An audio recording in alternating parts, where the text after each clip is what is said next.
In the beginning, there was nothing. Then someone invented 1, and then someone else invented 0. And everyone said, wow, this is useless. Then about 20,000 years later, electricity shows up. Electricity likes on and off. On is 1, off is 0. Suddenly, we're programming stuff. They say, what if we combine 1 and 0? So they do. 1 0 1 0 1 0 1 0. Nobody knows what it means, but it feels important. 1936 rolls around. This guy defines what computable even means. He goes on to crack the Nazi Enigma machine to save the war for Britain, but he's way too gay, so they throw him in prison. The war is over, and people realize computing machines are pretty useful. They use vacuum tubes and punch cards to represent 1s and 0s. They call each number a bit, or a binary number. It's how computers think. They don't understand words, they understand voltage. And then someone had the idea, what if we take 8 bits to represent a regular number? Everyone agrees. And now we can count to 255. Then this guy says, dudes, let's call this 8-pack of bits a byte with a Y to make it sound futuristic and cool. And now people start arranging 1s and 0s all day to make machines do math, and they realize this sucks. So this woman shows up and says, absolutely not, and invents assembly language. Instead of writing 10110000, you write MOV. It still sucks, but now it sucks less. Then another woman shows up and completely changes everything. Grace says, what if computers could understand something like English? Everyone laughs. They tell her to go make a sandwich, so she does, and calls it a compiler. A compiler is like a translator. You give it readable code, it thinks really hard, then gives you a new file. That file is machine code. A bunch of 1s and 0s again. The computer loves it, you never look at it again. This leads to the first high-level programming languages. Fortran for scientists, COBOL for businesses and government. Somehow, half of global finance still runs on COBOL. No one knows how, no one touches it. Meanwhile, this weird guy creates this weird language called Lisp. Everything is a list. Code is data, data is code. It doesn't even need a compiler. Instead, it uses an interpreter that runs code line by line on the fly until the code stops working. Wild stuff, and it also unlocks a new superpower called garbage collection, where the programmer no longer even needs to think about memory. After everyone does LSD in the late 60s, things start to get weird in the early 70s. Dijkstra says go-to statements are trash, and everybody agrees that we need readable, maintainable code. Dennis invents C. C is fast. C is powerful. C lets you shoot yourself in the foot with military precision. But C lets you talk directly to memory, which means power. Dennis has a buddy named Ken. Together, they use C to make Unix. It's an operating system. It's not the first one, but it's the only one that still matters. Instead of one giant machine, we get small programs. They each do one thing well and pipe data to each other, like CD to change directories and LS to list out its contents. The idea infects everything, and now the command line becomes religion among programmers. Everything was perfect, then this guy comes along and says, what if C, but with more abstraction? So he adds a plus to it, and then another plus. And now all of a sudden, we have objects, classes, inheritance, and arguments that never end. Programmers love complexity, so C++ takes over the world. Games, browsers, databases, engines are all built with C++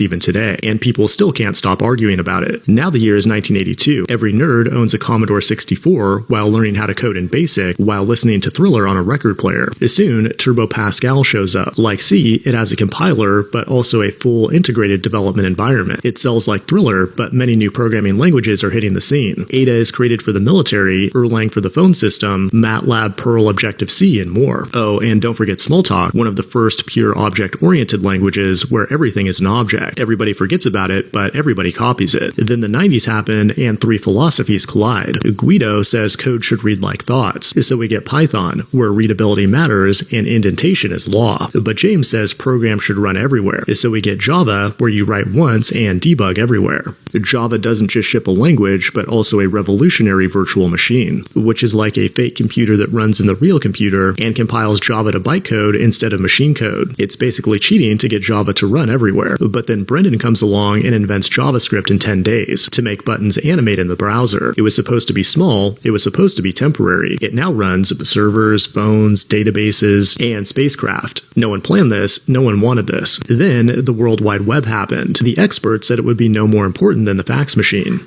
but billions of websites were created anyway, most of them with PHP. Nobody likes to talk about PHP, only JavaScript frameworks. Wars were fought over JavaScript frameworks like jQuery, MooTools, React, Angular, Vue, Svelte, and thousands more. Many people died from unrelated causes, but they didn't die for nothing. Throughout the 2000s, languages became cleaner and more elegant. Swift fixed Objective-C, Kotlin fixed Java, TypeScript fixed JavaScript, Go fixed C, Rust fixed C, no, Zig fixed C, JK, C is still the best. In 2020, the world is beautiful and perfect. Programmers are cool, programmers are rich, and programmers are highly highly desirable mates. Even Fireship was making good videos without any AI slop. But then the asteroid hit. Someone says, what if we can get statistics to write code? But first it's autocomplete, then linters, then refactors, then whole functions, then entire full stack applications. And suddenly everybody says programming is dead. But here's the secret. Typing code was never the job. The job was thinking. Thinking with your brain. Programming isn't dead, it just keeps changing the keyboard, and it always will.